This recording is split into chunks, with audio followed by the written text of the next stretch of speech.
Olá, ouvintes e telespectadores da Jovem Pan. Eu sou Eudes Figueiredo, esse é o Jovem Pan em Debate.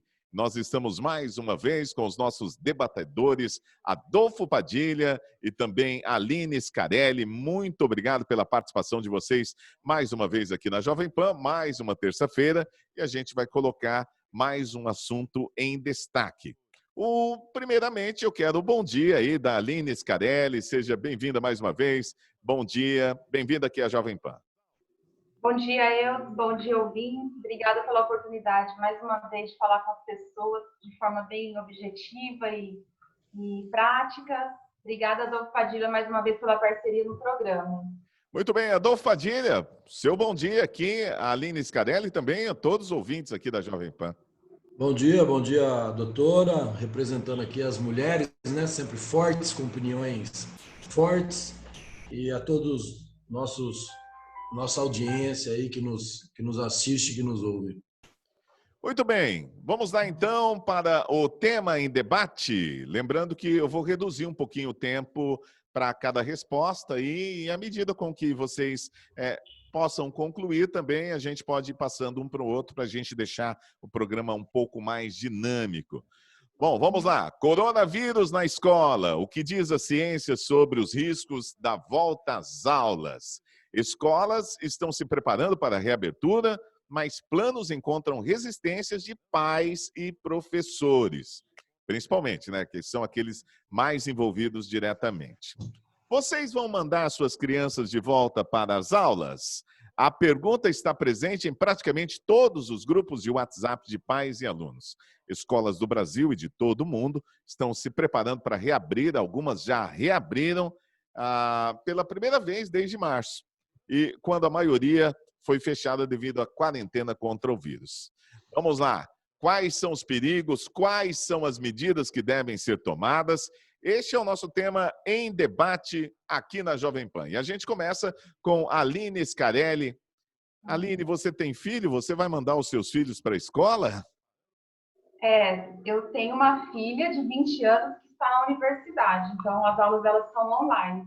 Com relação às crianças que eu convivo, eu tenho sobrinha de 6 anos, de 10 anos, e também amigos que eu convivo, a gente sabe que a escola é um ganho histórico para a sociedade e é um espaço de convivência, tanto pedagógica como de sociabilidade dessas pessoas, desses alunos. Então, realmente são 5 meses de paralisação. Isso trouxe É importante nós contextualizarmos isso, porque é uma perda, são gerações que estão fora da escola e isso tem um prejuízo, né? Agora, o que precisa ser avaliado? Quem determina o retorno, né? Temos que ter claro que se vai voltar, nós temos que ter uma política de redução de danos. E quem traz para si essa responsabilidade? Porque temos que pensar em saídas como sociedade, né? É um problema estratégico demais. Nós temos que ver qual é o menor risco. De acordo com os dados que tem na própria reportagem atual, que a gente vem acompanhando, os riscos são menores na faixa etária de até 5 anos, 6 anos, né? Porque a partir dos 10 anos, os dados dizem que a proliferação do vírus é igual em adultos. Então, são estudantes na faixa etária da educação infantil que menos se infectam, ou se estão assintomáticos, eles também vão transmitir, né? Então, se precisamos de escola funcionando e essa responsabilidade deve ser partilhada, quem vai decidir? O pai decide se envia, né? Sobre todas as questões de que precisa higienizar. A escola pública, que é a maior rede de atendimento, ela vai ter, de fato, investimento com relação à higiene, porque qual é o problema, né? Então, de novo, dimensionar espaço, encher espaço de pessoas. Esses espaços vão receber investimentos com álcool, máscara, aquela divisória, salas divididas com bastante espaçamento. Isso é investimento. Então, são 15 dias de higienização ou isso vai se perpetuar? Né? Nós temos que ter essa preocupação. E se na escola pública temos sala de aula de 25 a 30 alunos, uma escola geralmente tem 400 alunos, como nós vamos dimensionar esse risco? Então, nossos líderes, nosso secretário de Educação, governadores, governo federal, eles devem estabelecer o diálogo, eu penso assim, o diálogo e não monólogo, porque se a escola é um espaço de diálogo, essa decisão ela é dividida com toda a sociedade. Muito bem. Adolfo Padilha, sua opinião sobre a volta às aulas. Bom, eu sou totalmente a favor. Eu acho que já até passou do prazo de retornar às aulas. Eu vejo, todos nós somos vítimas de uma campanha maciça de pânico. Hoje, aqueles que defendiam temas até se baseando em ciência já não defendem a mesma bandeira. Há muito está se dizendo que se contamina. Um grupo há muito tempo afirma e comprova hoje que o risco de contaminação é muito maior em casa, trancado, do que tendo os devidos cuidados, mas tendo uma vida controlada no sentido de liberdade. A escola é de suma importância, como a doutora já disse, para a sobrevivência até de comunicação social, né? Onde a criança desenvolve o lidar com outras pessoas. Então, voltar às aulas diante de um protocolo de segurança, ninguém melhor vai aprender esse protocolo do que as nossas crianças. É difícil você curvar o ferro velho, mas o ferro novo você curva com umas batidinhas, né? O ferro velho, se você bater muito, você quebra ele ao meio. Com esse exemplo, eu digo mesmo das crianças. Se você coloca as crianças dentro do retorno normal das aulas, mas dentro de um protocolo e procedimentos que ele vai ter que respeitar, com certeza as crianças vão saber fazer melhor do que a gente. Eu acho que a ciência errou muito. Ontem eu li uma frase que resume bem: os cientistas perderam para o medo. E os pais não podem perder para o medo. Na verdade, a grande responsabilidade desse medo todo sobre o problema do Covid é da imprensa, né? Da imprensa, que levou até mesmo agentes políticos cometerem erro por medo, né? Não vou aqui dizer que teve alguns agentes políticos que cometeram erro de propósito, né? Seria surreal pensar nessa possibilidade. Mas o medo e a insegurança de tomar decisões aqueles que cabem, de tomar as decisões por uma comunidade local, um prefeito, um governador, um presidente, fez com que todo mundo ficasse muito receoso. Os números estão aí, a curva do vírus já passou há muito tempo, o índice de morte que hoje demonstra que é agravante, claro que é, mas os óbitos são registrados com atraso, então isso, quando vem acumulando, esse índice se mantém alto, né? Voltando ao tema da escola, as crianças, voltando ao seu habitar com outras crianças, é altamente salutar. O maior combate que a gente pode fazer contra o vírus é fortalecer a nossa imunidade. E como você se fortalece a sua imunidade? Em primeiro lugar, de uma forma orgânica, né? Sem ter esse medo, sem ter essa adrenalina o tempo todo de que não pode dar um passo afora que está correndo risco de morte. Assim você não fortalece a sua imunidade. Li esses dias atrás um artigo que dizia sobre crianças que os pais não tiveram o devido cuidado para explicar sobre a crise, e elas estão em pânico. Elas estão tendo crise de ansiedade, elas estão com medo. Tem crianças que até sonham com o vírus e não conseguem ter uma noite de sono tranquilo.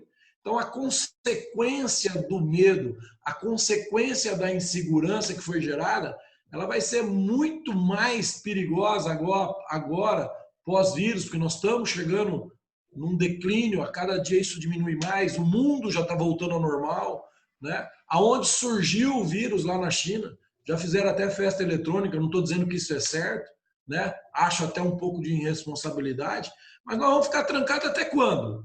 Nós vamos na posição de uma presidente irresponsável, de uma entidade que nem a Fiocruz, que sei lá onde ela se baseou, que o lockdown tem que durar 2 anos. Como assim o lockdown tem que durar 2 anos? Agora, Né? Adolfo Padilha, nós temos que começar, e Aline, nós vamos começar com as crianças, visto que o comércio ainda nem está aberto, o comércio não está fazendo o seu trabalho normalmente. Quer dizer, essa experiência virtual, do ensino virtual, também não foi positiva nesse tempo todo? Qual é a avaliação que se faz nesse sentido, Aline? Você tem uma ideia de que o governo estadual, através da Secretaria de Educação, ele disponibilizou um aplicativo para os alunos acessarem e também fez um pacote, né? Na verdade, fez um combinado com as operadoras para que não cobre, nesse período que eles usam o aplicativo, os dados móveis. Só que nem metade, menos da metade desses alunos acessaram, né? Então, a gente tem o retorno das atividades econômicas, temos, de um lado, pais e avós que se dividiam no cuidado dessas crianças que estão voltando para o trabalho, onde essas crianças vão ficar. Porque a escola ela é uma rede de apoio pedagógico e de cuidado. Então, a gente tem pessoas voltando ao trabalho e crianças em casa, sem poder voltar de fato. O retorno ele tem que ser gradual, uma decisão partilhada, com segurança, né? O que é segurança? É minimizar os riscos que a gente já disse. Não é fácil falar de como será, porque a gente tem ainda toda aquela gama de tratamentos e pontualmente trata de uma questão e avalia se ela foi positiva, né? Tem um dado que a gente viu no começo da semana, que foi o Eduardo Massad, da Fundação Getúlio Vargas. Esse dado ele é alarmante, né? O que ele diz? Que se voltarmos às aulas na primeira semana de setembro, a partir da segunda quinzena de agosto, mas como nós já estamos no dia 25, são 5 meses sem aula. Se a gente voltar hoje, no primeiro dia, será 1.700 novas infecções e uma estimativa de 38 óbitos, né? Então, está muito claro que as crianças elas são assintomáticas, só que assintomático ele também está fazendo a transmissão, né? Qual é a decisão, o norte a seguir, na verdade, um horizonte a seguir, né? É a questão de minimizar riscos, minimização de riscos. Se a escola ela é uma aglomeração, como que a gente vai poder pôr pessoas, alunos lá, correndo, na maioria das vezes, são professoras, são mulheres, ela divide tanto as tarefas da escola com os cuidados lá em casa, ele vai circular. Afirmar que a gente estar sujeito ao vírus, ele aumenta a resistência, a questão de menos transmissibilidade, ainda é tudo muito novo. Nos Estados Unidos, eles voltaram às aulas e teve impactos realmente de maiores infecções e de mortes, né? E o Brasil, nós somos um país continental de desigualdades imensas, então um tratamento pode ser aqui para a nossa região de um modo e em outra região de outro. Então, é tudo muito particular. Eu acho que a decisão ela tem que ser construída com todos os interesses, não só igual o Wilson falou uma coisa muito importante, digital, né? O digital não foi muito bom, porque tem até uma fala de uma pessoa importante que aumentou a miopia nas crianças, justamente por ter esse aumento do digital, do online, né? E trouxe muita frustração, angústia, fadiga. Então, tudo isso tem que ser avaliado. Mitigação de riscos é o momento. Eu vou estabelecer um contraponto aqui. Lá em casa nós temos 3 crianças que estão nessa idade escolar. Tem uma outra filha que está na escola pública também, mas está fazendo o 3º ano. E ela, de certa forma, talvez escancarou um problema da escola pública, que é o interesse do aluno pela aula também. Né? Porque quando o aluno está em sala de aula, ele está de corpo presente ali, talvez não tenha aquele interesse que você acha que ele está tendo interesse pelo aprendizado, ou enfim, está cumprindo apenas um papel. E isso ficou escancarado agora com as aulas online, né?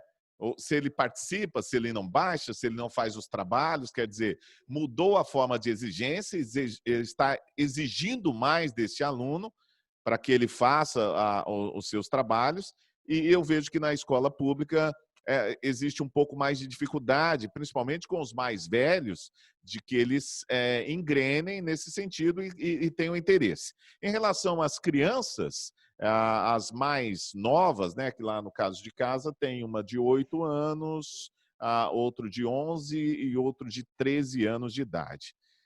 Eles estudam em escolas particulares. O estudo deles, as notas deles nos bimestres até agora, né, está entrando no 3º bimestre, melhoraram.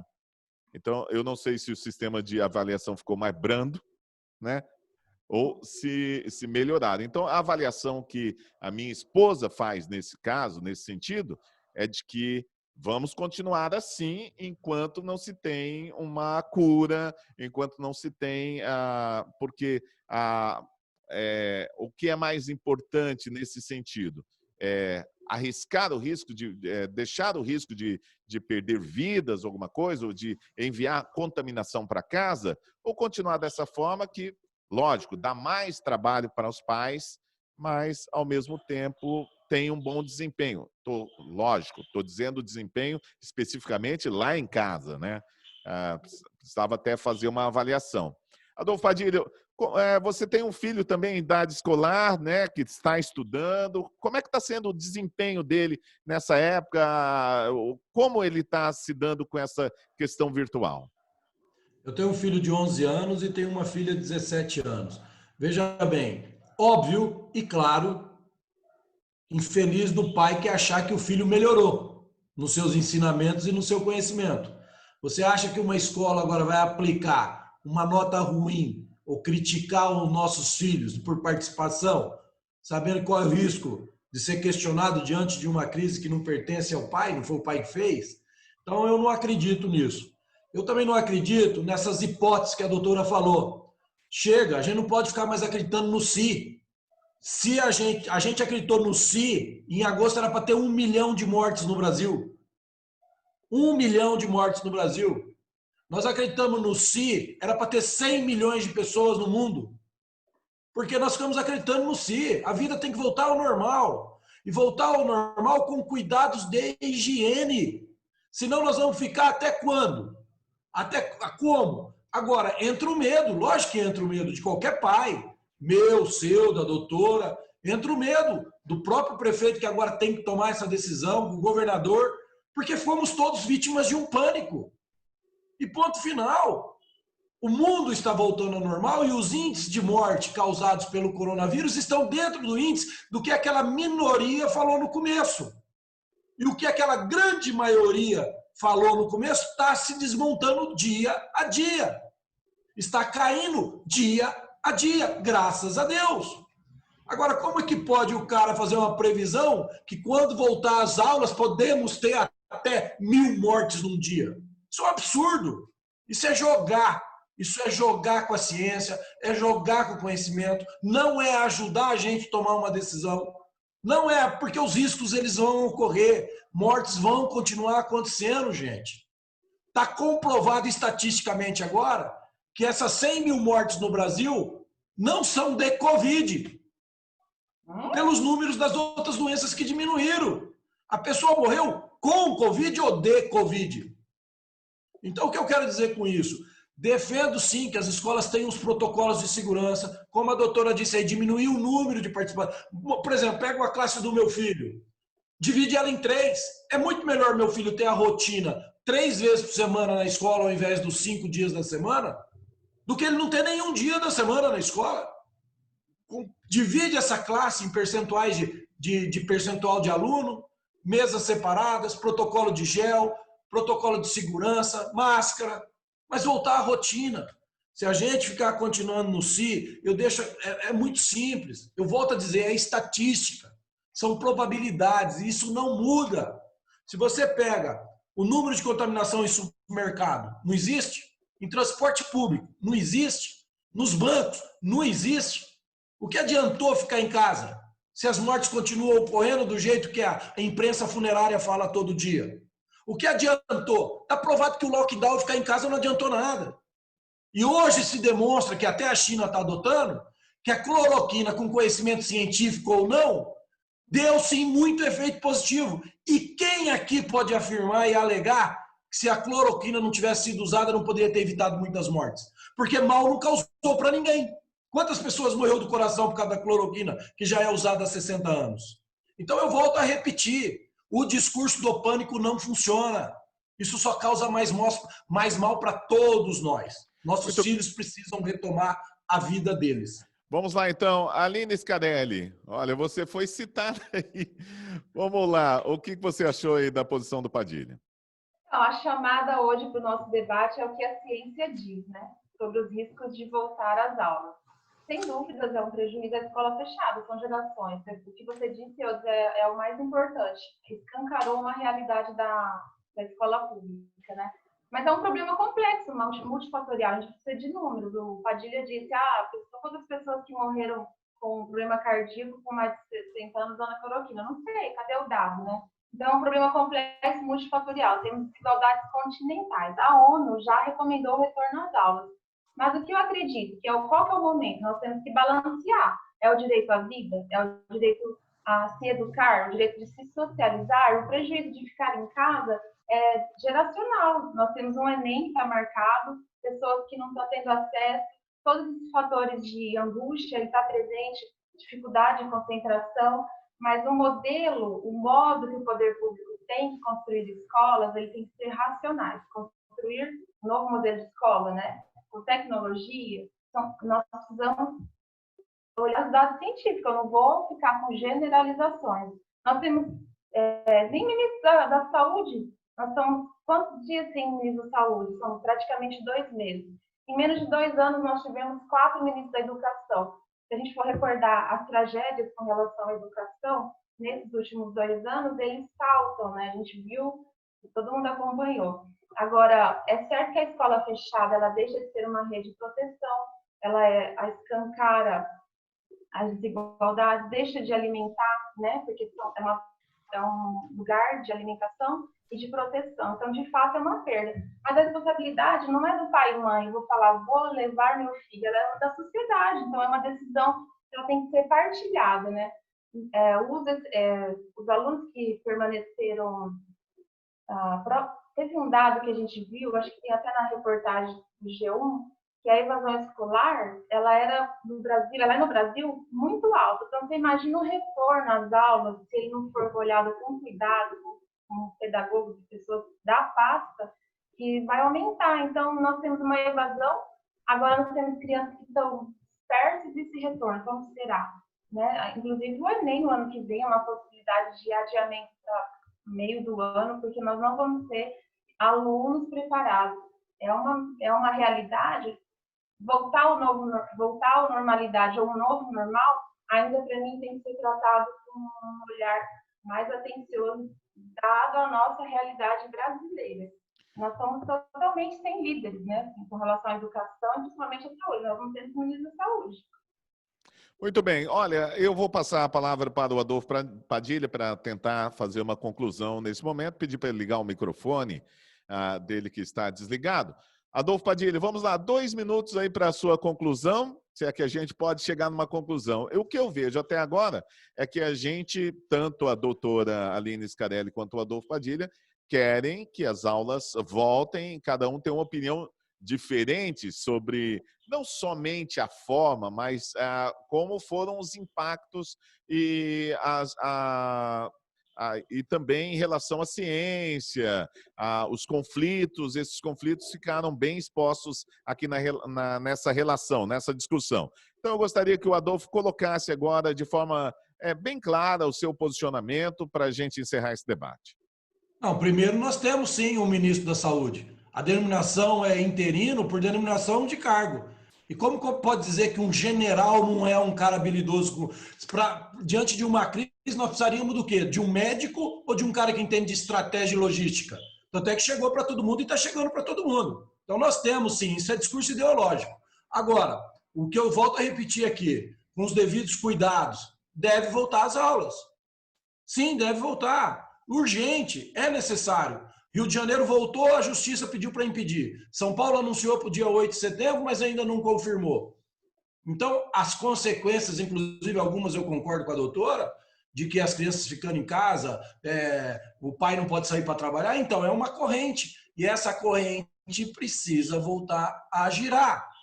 Outro ponto de vista, a liderança representada pelo presidente da República, quero deixar claro aqui, foi a única que não mudou de opinião até agora. Desde a primeira semana, economia não se fala sem saúde, saúde não se fala sem economia. A OMS, sexta-feira passada, dá qual declaração? Não se pode falar de saúde sem falar de economia. Os grandes líderes mundiais agora estão dizendo o quê? Não se pode falar de economia sem falar de saúde.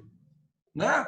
Então agora, outro, que era importante não manter o pânico. Está provado que o pânico só causou mais caos. Então, como que nós não tivemos a representatividade? Depende de qual representatividade é para ela e qual representatividade é para mim. Eu me senti representado. Eu senti uma politização de um assunto, de uma organização tribal de políticos de outra ideologia contra uma ideologia política e não a favor da saúde da população. Errou sim, teve muitos erros, mas tentou. se arriscou, se colocou. E em relação às escolas, ele defende que também deve voltar às aulas, como eu também defendo, e muita gente defende. Num ponto em comum aqui, com os devidos cuidados, em discussão junto com os pais, também acho. Não pode ser uma imposição. Agora, eu diria, quem que é louco de impor isso sem discutir com os pais? Não tem, porque o medo e o pânico foi disseminado. Aline Scarelli, vamos lá para a sua conclusão aqui do debate. O que determina nesse momento o sucesso ou o insucesso do retorno às aulas é a gestão, tanto na escola pública como na privada. Nós vimos que foram mais de 10% de escolas com prejuízo financeiro. Tem a Associação das Escolas Particulares que demitiram mais de 300 mil professores, né? Então, garantir que seja mantido produtos de higienização nas escolas, isso permanente, né? Porque nós vimos que essa é uma primeira pandemia que nós vamos ter que manter isso a longo prazo. Divirjo do Padilha com relação aos 2 anos que ele falou na primeira fala, mas, de fato, nós vamos ter um cuidado a longo prazo com a higienização.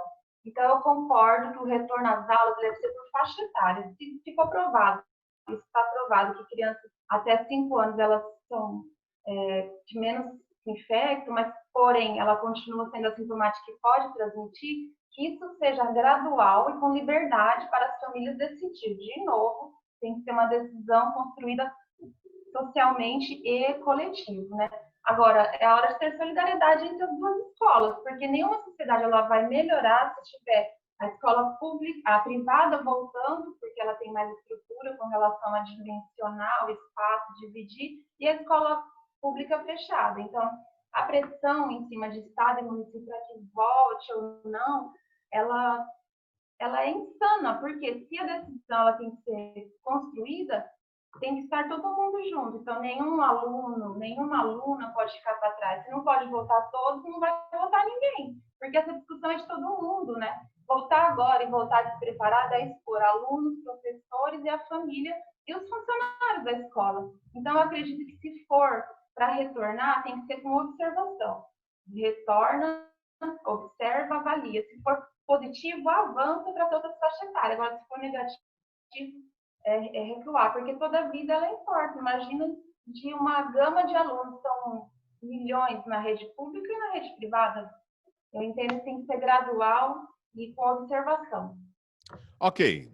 Muito obrigado aí aos nossos debatedores de hoje, a Aline Scarelli e também o Adolfo Padilha. Muito obrigado mais uma vez. Na próxima terça-feira, nós voltamos com mais uma discussão aqui no Jovem Pan em Debate. Um grande abraço para vocês e até o nosso próximo encontro.